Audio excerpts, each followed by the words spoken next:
Hey everyone, today I'm talking to Val Riley. She's the VP of Marketing at Unbounce and co-host of the Closing Time podcast, which I would highly recommend you check out. Some great content there. Most of you probably know Unbounce in some way, shape, or form. They're a landing page and A/B testing platform, and they're doing a lot more things now, I think. So Val, thank you so much for coming on the show. Welcome. Tell us a bit more about the latest at Unbounce and your role there. Yeah, absolutely. Unbounce actually acquired a CRM company in 2024. So we've spent the last, I don't know, 7 or 8 months getting those two businesses merged. So Unbounce purchased Insightly CRM. And what's really exciting about that is that, CRM gives you sort of the whole life cycle of a customer. And Unbounce tells you a lot about that conversion that brought the customer to you. So together, really, really powerful stuff.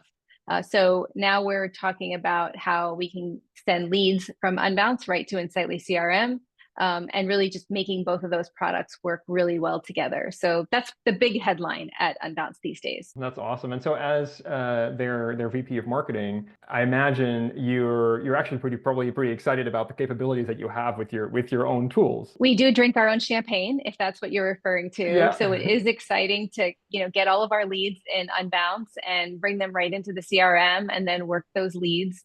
And then, marketers, we're not only asked to produce leads these days, we're asked to produce leads that have, close quickly and renew. So, really getting that full picture of the customer life cycle is exciting. And that's what we're seeing in the data. And that's what we're selling to, small and mid-market businesses. Yeah, that's great. I mean, I love when you have multiple tools that integrate and you really get a full life cycle view. So tell us Mhm. a bit about the biggest wins and some of the challenges you've seen. I mean, whether relating to Insightly or Unbounce, but from a marketing standpoint, what are you really seeing as major wins, major growth channels for you guys, and then what are some of the challenges you've encountered along the way? I feel like the theme for 2025, Michael, is really everybody's struggling with new logo acquisition.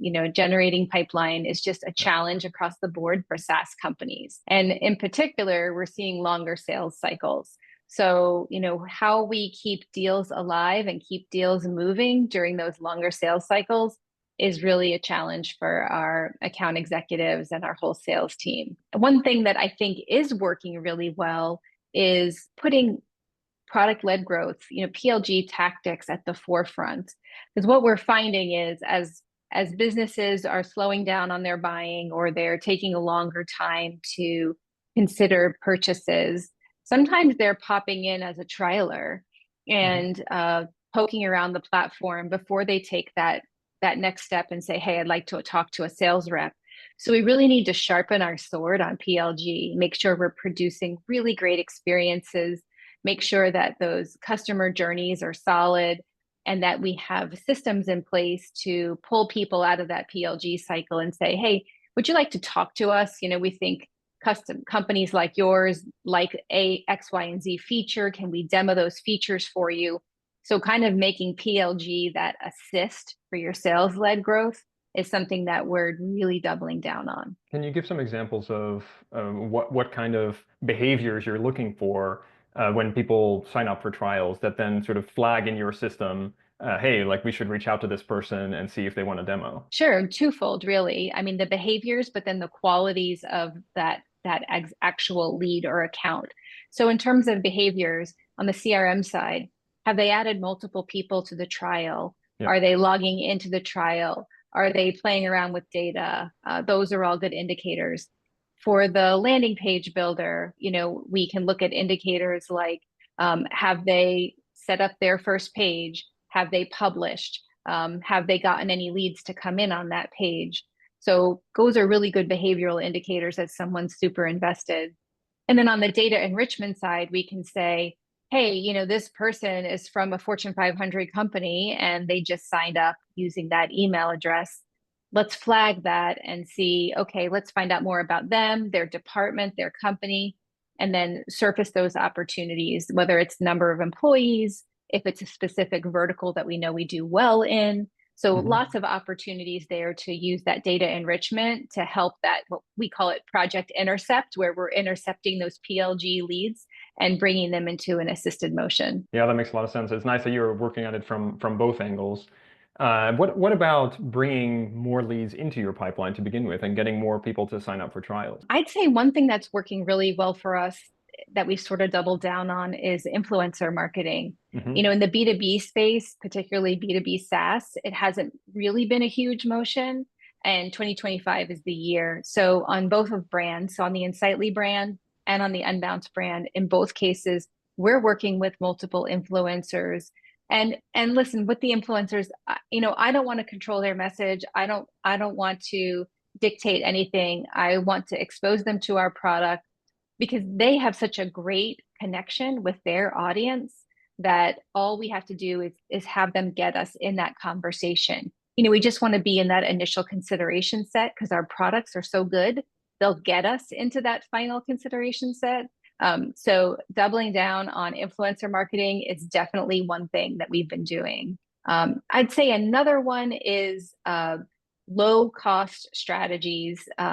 You know, everyone's tightening their belts right now. There's a lot of uncertainty in the US markets and North American markets. And so what does that look like for us? Well, maybe we're not adding headcount to our marketing team, but there are things we can do that are super low cost. So for instance, maybe we're doubling down on content creation, LinkedIn posting. We have a podcast, as you mentioned. Maybe we're expanding the scope of that podcast to get more diverse guests on there and expand our reach.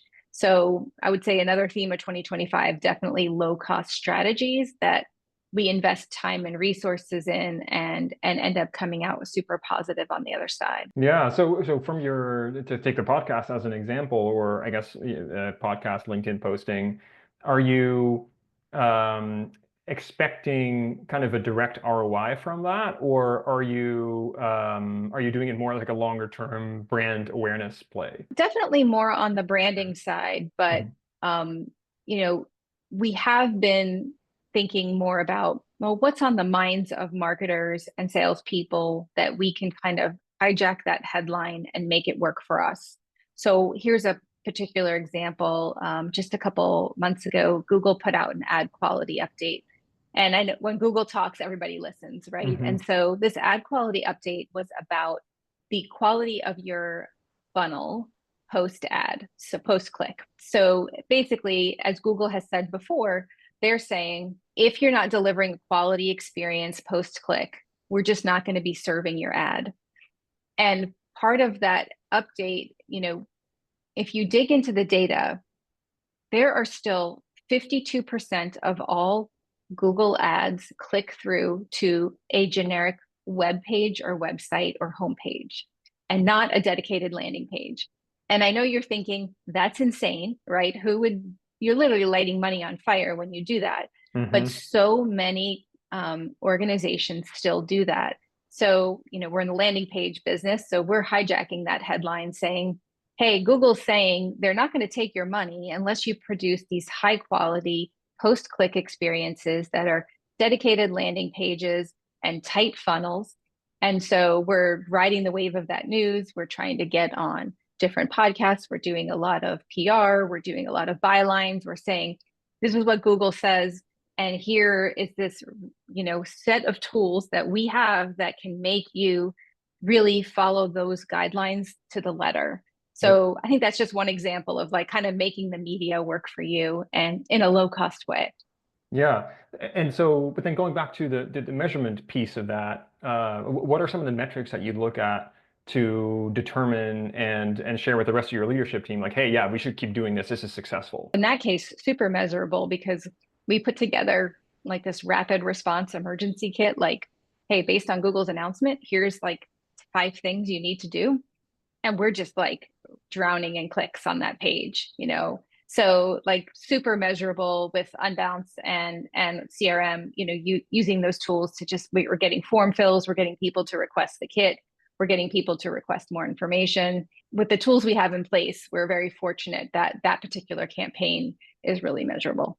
Yeah. Oh, that's great. And it's cool how you're kind of riding the coattails of what's going on in the media. So I think what you're describing here is a really like smart case study of looking around you and not just being sort of in your own silo of like, okay, this is our product, this is what we do, well, hang on, if we sort of come up for air a little bit and we see what's out there in the media landscape, actually we can sort of latch on to that. I mean, of course, Mhm. not everybody would be able to latch onto that same article or that same piece of news, but I think in a lot of industries, for a lot of different SaaS companies, there are things in the media that they can probably tap into, or at least sort of reference, that might show similar opportunities. I think it's really smart the way that you guys are doing that.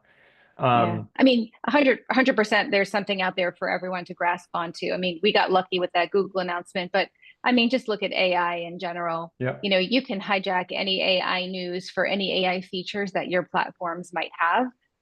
So Insightly CRM, we're about to release a co-pilot that, is basically like other co-pilots. It just takes a lot of the manual drudgery out of CRM and lets you, speak natural language into your CRM and get the information that you want. So, you have a feature, you tag on to the latest AI news, and you're golden, right? One thing we've been working on heavily is ensuring, like, we have a huge SEO motion at our organization, but we're talking about how do we optimize our content for ChatGPT? Yep. It's a whole new, again, low cost area, low cost thing you can be doing right now. All marketing teams can. It just to to rank on chat gpt, it's a little bit of a different skill than to rank on Google, right? For chat gpt, you got to pay attention to Bing, which it's always kind of been hanging out in the background for a while. High quality content sources that are popular like Wikipedia and Medium, edu sites, even like Reddit and Quora. All that matters to chat gpt, maybe matters a little bit less to Google. So if that's one area that I think everybody should be doing right now is thinking about your content, optimizing it for chat gpt, because I don't think Google search is going away by any means, but I think chat gpt or other AI search is going to start eating away at what that Hmm. monopoly is.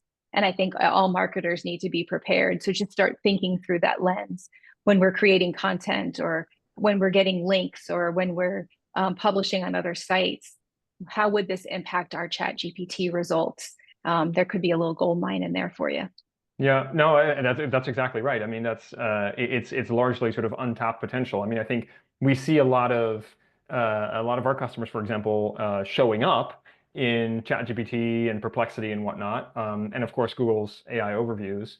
But then the next question is, okay, well, how can we show up for more? And then they're not really search terms necessarily or keywords, but how can we show up for more searches, for more topics? And how can we show up better for those topics? And those are definitely the things that we talk to our customers about a lot, and there's a lot of chatter about. I'm curious, do you have a particular tool set or maybe a new tool set that you're using to keep track of how you're showing up in the likes of ChatGPT? It's a great question. So first of all, you can just, hop in there every couple of weeks and just say, okay, are we still showing up in the results, right? Like Yeah. that's the poor man's way of doing it. But I think it just comes back to, you know, producing quality content. Like I think that's the underlying theme of all of Google and ChatGPT, producing quality content, Hmm. putting on a diverse number of sites, getting backlinks from those sites, and just being very mindful about the type and quality of content you're putting out. Initially, I think when AI first was available, it was like this race to produce as much content Yeah. as everybody could. And it all just sounded like word salad. And all of a sudden, it was no longer a quantity game. It came right back around to a quality game, which is great. I think it's great news for writers. I Hmm. think it's great news for true SEO experts. But then it's just back to the what's old is new again. It's back to, can we get really quality links from really quality sources?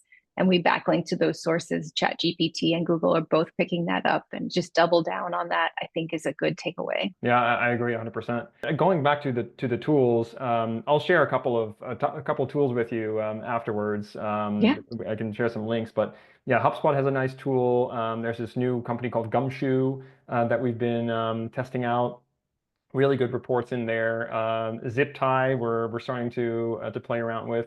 So there's a couple of there's new tools coming out all the time, but we're basically Mhm. trying to like sort of test the waters of like what is what is working best for us. And so to your point, like in terms of finding out like how you're ranking, quote unquote, in ChatGPT, yes, you can ask it. I think the challenge with the rankings is that it's not really a ranking, right? Like it's not really like a position 1, 2, and 3, and you can take an average and like in the way that that Ahrefs and SEMrush have been aggregating that data for many years. And so what I like about some of these new tools coming out is that it really looks more at a topic cluster and asks a bunch of different questions to the LLM based on different persona and input that you give the tool.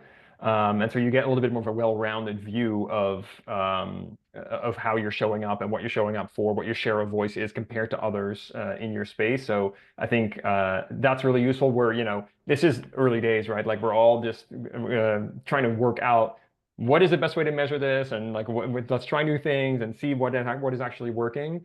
But definitely a theme that is coming back in this interview series that I'm doing, but also in just talking to our customers is the notion of authenticity and quality. Just like you're saying, it's really a history repeats itself, I suppose.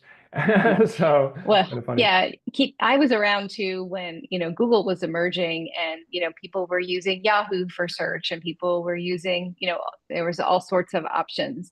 And then Google just very quickly emerged as the leader. Yeah. And so it's interesting to see how that's going to play out in the chat GPT market. Like I knew you mentioned a couple, there's Peak, like, just which one of those is going to just get the right combination and Yeah. acquire all the others and be the number one go-to. It's going to be exciting to watch. Yeah, yeah, and definitely an opportunity is all I can say. I mean, there's of course the concept of zero-click searches, and like maybe you can't capture all the traffic in the same way that you did, but realistically, I mean, the traffic that you really want to capture is the traffic that is going to convert. And so it's almost more of that share of voice play is the way that I see this going. Is okay, well, maybe you're not getting all these clicks. Maybe your clicks are going to be half of what they were 2 years ago.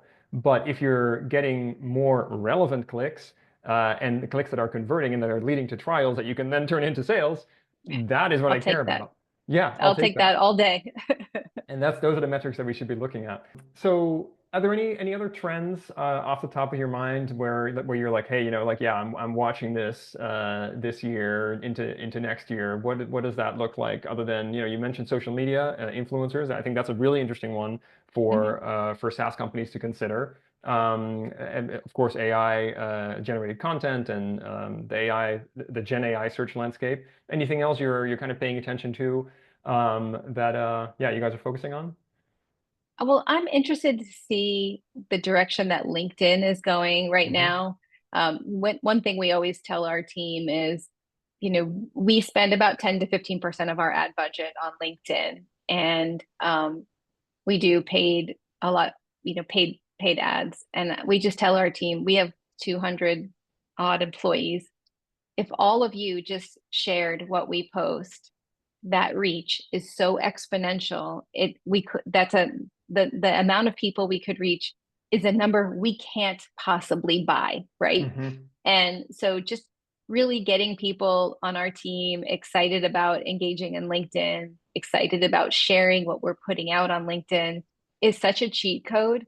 And I don't know why it's just so difficult to get people to Hmm. do that. But at the same time, there's really no competitor to LinkedIn, right? It does just monopolize the B2B social media, B2C business social media space in general. Yeah. And it's interesting to see the types of content that the algorithm is favoring these days. For a while it was long form content, and then it was natively uploaded video and audio. So as link, and then now you see people post a lot of personal stuff. It's sort of morphing a little bit. So kind of just sitting back and seeing where LinkedIn is going, I think is going to be interesting. I don't know, in a couple of years, we might not recognize it so much anymore. But I think the trends on LinkedIn are really interesting. for B2B marketers to actually really keep a pulse on. Last question for you. Mm-hmm. If you would recommend or are thinking about some authors, gurus, people that you follow that you think folks should definitely follow as well, who would they be? I really like the content that's being put out by go-to-market partners, GTM partners. Here's why. I really feel like the concept of go-to-market being shared among sales, marketing, success, and product really resonates with me. I've been in B2B SaaS for 20 years, and I will tell you that if all of those systems are running on full steam together and integrated, your company is really unstoppable. And I think go-to-market partners really, really, they get it. And so I would recommend following them. They put out a lot of great research on go-to-market, and they talk about the different ways, the different symptoms that might come up in your business and what go-to-market problem is really under that symptom. Mm-hmm. And I find it extremely valuable. So that would definitely be one. And then in terms of sales, strict sales, I really like John Barrows. I follow him pretty religiously on LinkedIn. And then I would say another one in sales is Sam McKenna, Sam Sales Consulting. Those two are probably the ones that my go-tos for when I need a little bit of inspiration. Well, thanks, Val, for sharing. Thank you so much for coming on. I've really enjoyed our time here, and yeah, I'm gonna love to see what Unbounce is going to be doing in the next few years, and very excited to see where your roadmap takes you. Great. I would love to connect with any of your listeners on LinkedIn. You can find me at just on LinkedIn under Valerie Riley, and Unbounce. We know we have a lot of great fans out there. Insightly CRM. We post regularly on both those handles, and would love to engage with your audience. Awesome. Thank you.